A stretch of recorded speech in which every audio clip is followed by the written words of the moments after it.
Good morning, this is Chris at Silver Arrow Service. We have a 2000s Ford F-250 here that's having a brake light issue. Whenever you press the brake pedal, none of the brake lights work at all. After some diag time, and we figured out that the brake light switch is bad. Right here we have our new brake light switch. The brake light switch on these trucks is located, if you follow the brake pedal up the shaft a little bit, you'll see it mounted on the side. All you gotta do is pull one of the pins out and then it should slide right out.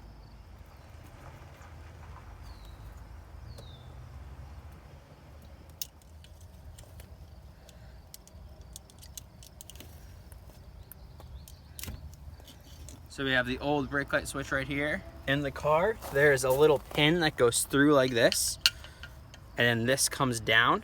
All you gotta do is pop this up, and then wiggle this out and then down off the little pin that's on the brake pedal shaft.